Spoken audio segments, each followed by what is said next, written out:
ada orang datang, Mbak Eva, di Jakarta Utara, di pelabuhan tradisional. Kejadian mungkin 15 tahun yang lalu. Dia katakan, setelah saya selesai ngaji, dia datang. Dia nggak mau ada orang dengar. Pak Faiz, saya mau betul-betul tanya sama Bapak. Kenapa? Begini Pak, saya nggak puasa. Kaget saya. Ada orang ngaku langsung nggak puasa itu habis pengajian duhur. Gitu. Loh, kenapa? Dia jawabnya sederhana Mbak Eva. Kalau saya puasa, yang nggak puasa jadi 5 orang. Kalau saya nggak puasa, yang 5 orang puasa. Ternyata apa? Dia hanya kuli panggul di pelabuhan tradisional yang mengangkat beban semen, Mbak Eva, ke kapal kayu hanya menggunakan kayu saja, bukan tangga. Saya bisa merasakan betapa beban yang berat luar biasa. Bekerja dari pagi sampai sore. Katakan dia nggak sanggup untuk itu. Tapi kalau dia bekerja, dia bisa bawa uang. Dia larang anak-anaknya, nak, jangan ngojek payung. Pada masa itu ya, jangan jualan koran. Nanti kamu jualan koran kepanasan, nggak puasa. Sudah, bapak yang tanggung. Bapak kuat. Kuat dia berbohong. Menyelamatkan 5 orang yang berpuasa, termasuk istrinya. Dia tidak berpuasa. Fikih itu, para pemirsa, tidak sesederhana yang kita bayangkan. Menjadi mufti, menjadi guru agama, menjadi kiai, itu tidak soal hitam putih dalam agama.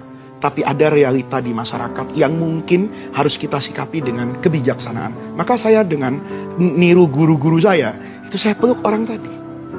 Saya merasa hari itu ditempeleng oleh Allah. Kenapa? Di saku saya ada amplop habis ngaji itu. Saya hari itu, Mbak Eva merasa, saya jadi ustadz masuk neraka.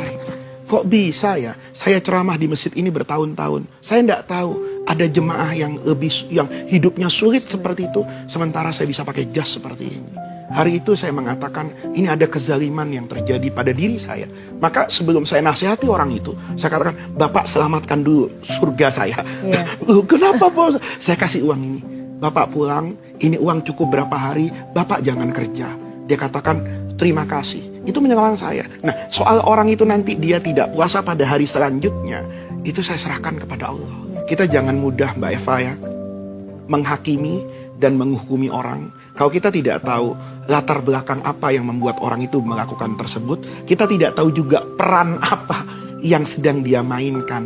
Apa peran dia sedang mencari kenikmatan hidup di dunia, atau peran hanya sekedar ingin menyelamatkan nyawa anak-anaknya dengan makan. Saya cukup sering, Mbak Eva, tidak mau menjawab pertanyaan seperti ini. Apa hukumnya pedagang kecil yang berdagang di bulan Ramadan? Saya lebih senang, Mbak Eva, membahas apa hukumnya orang kaya yang hanya merasa kewajiban hidupnya itu zakat saja. Dia sudah bayar zakat, tapi ada orang seperti itu. Dia diamkan. Apa nanti tidak ada pertanggungjawaban secara kolektif di hadapan Allah?